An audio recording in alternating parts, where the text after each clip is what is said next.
I clicked on the start of Shane Dawson's documentary about Jake Paul like a week or two ago because I was curious. I thought I'd watch maybe 10, 20 minutes and go, this is whatever, and then just click off.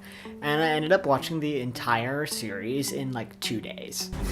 As a documentarian, as somebody who is very passionate about this work and what I believe it's capable of doing, I was simultaneously very impressed and very disheartened by Shane's work. I mean, I gotta give him credit for making such a lucratively successful long-form series on YouTube, which like never happens. And I have to admit, as somebody who is a fan of old school, early 2000s YouTube, I really dug the kind of raw, low-budget style of the whole thing. But the series felt manipulative, and I think in that way it goes against a lot of what documentary to me means. As somebody who is very familiar with the tools and techniques at a filmmaker's disposal for swaying an audience and moving their emotions, I recognize Shane using a lot of those tools to make the audience feel the same way he does about Jake Paul, which I think is, he's forgiven him.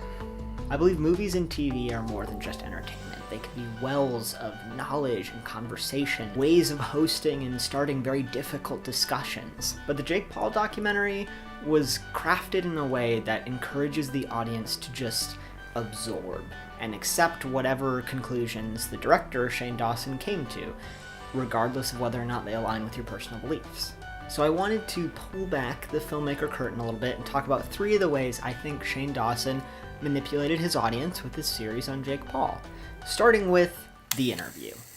This is a very interview-heavy series, and Shane talks to a lot of different people over the course of the show, but for the sake of making this video concise enough, I wanted to talk about just that last interview with Jake Paul, because it really kind of rounds out the final tone of the series. Now, thankfully for us, Shane doesn't really hide any of his interviewing techniques. In fact, his style is very unconventional. He shoots all the interviews in kind of a profile-like shot, and the camera handheld, which I imagine must have been pain, pans back and forth between him and the interviewee. You'd think this would disconnect us from the subjects. I mean, most other on-camera interviews you see are going to be shot kind of like this. I would just be looking a little bit off to the camera talking to the interviewer, because this way I feel close. You see the lights in my eyes. You see me looking generally in your direction. You can relate to me. You see my facial features. But surprisingly enough, Shane's method kind of works too. The sort of soft whisper tone the conversations sometimes take, and the way that both the subject and Shane are sitting so casually, makes us feel invited into a very personal conversation. But more importantly, this style of interview means we get to see the way Shane reacts to what's being said, how he poses his questions, and how he responds. And this is probably the most common way we can spot Shane starting to twist the narrative to his own ideas. When conducting a formal on-camera interview, it's very normal to ask a subject to give the same answer multiple times, sometimes slightly changing that answer or just giving a few different versions. This should be, however, just an attempt to get a more straightforward and concise version of the subject's original meaning. Often it's something as simple as asking them to restate something they said in a couple words in a full sentence. The point is that you shouldn't be putting words in their mouth or changing their meaning, but Shane goes in a very different direction, sometimes providing answers for Jake Paul before Jake's even really given the opportunity to come to any sort of conclusion himself. When Jake is asked to talk about some racist remarks he's made in the past, for example, Shane quickly leans into the idea that this might be due to the fact that he grew up in a small town. It might be because of his upbringing. When I was a kid and I grew up in a household where there was no line. I mean, it was aggressive. The jokes were crazy. It was offensive. And I'm not saying it's good. I wouldn't raise my kids that way, especially now. But that's where I came from, right? We actually watch Jake Paul sit and listen and digest the excuse Shane is giving him, and then echo back almost the exact same thing.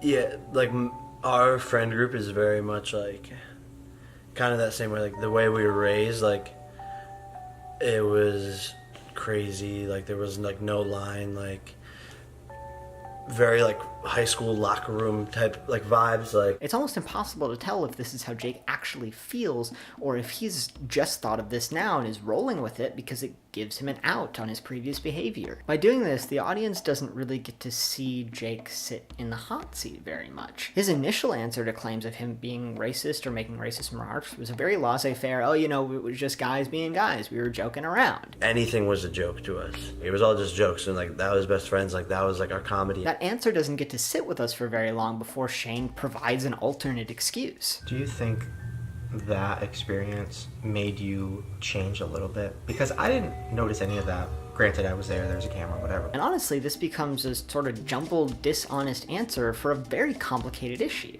editing choices.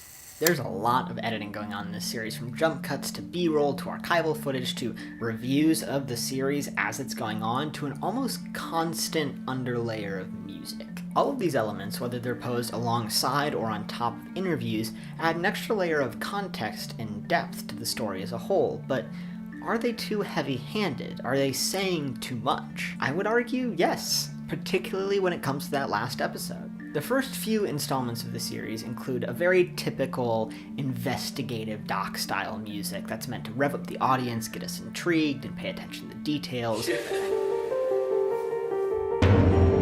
And that's fine. I mean, it reflects Shane's own process as he's trying to pick apart the character and psyche of Jake Paul. But then there are moments where we switch to very emotional and softer music, and suddenly we get a very different tone. For me, like, that, I feel like that's why I kind of, like, never talked about a lot of the controversies, was because I told you yesterday, I was like, I just feel like it would just be like me ranting. And this shift, especially when it exists in contrast to the more intense investigative music, implies an effort to build sympathy. And what does that say when it's played over Jake's explanations for certain accusations, or when it's played over him expressing dismay at a member of Team 10 leaving who accused him of bullying or assault? Gave them a place to stay, and then, like, they go and say that I bullied them, like,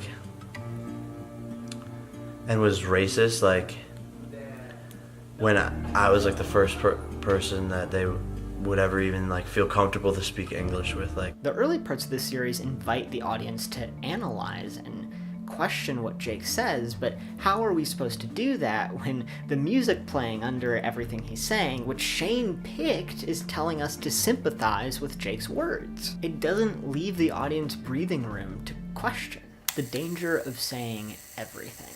Breathing room is something this series as a whole really does lack. Shane goes into this series claiming he's going to attempt to unravel everything about Jake Paul, and that's a lofty goal. But I think what Shane might have lost sight of at the end is that just because you want to lift up all the loose ends and explore all the corners doesn't mean you have to have an answer for everything. And unfortunately, that's what Shane tries to do, tie everything up in a neat little bow that's consumable and appealing, but might not show the whole truth. Jake Paul's last comment on camera is about his father, somebody who Shane has implied over and over again might be a core cause for his destructive behavior. he is my dad, and, like, I love him, and I didn't want to, like, hurt his feelings, and, like, it's just hard.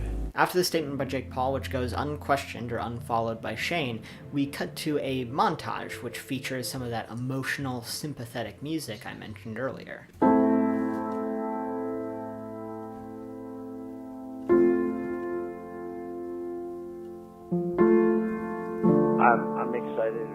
I'm excited we're doing this.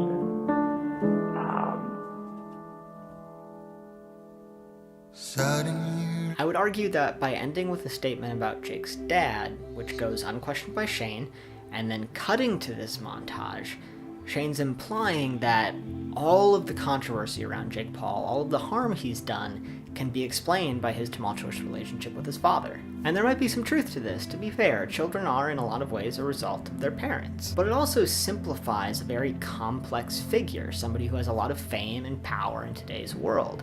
It takes away his minutia, and it takes away Jake Paul's agency in his own actions. And I think it attempts to, whether it worked on everyone or not, take away the agency of the viewer to decipher their feelings about Jake Paul for themselves. And that was the moment the series lost me as a documentary and started to feel a lot more like a soap opera.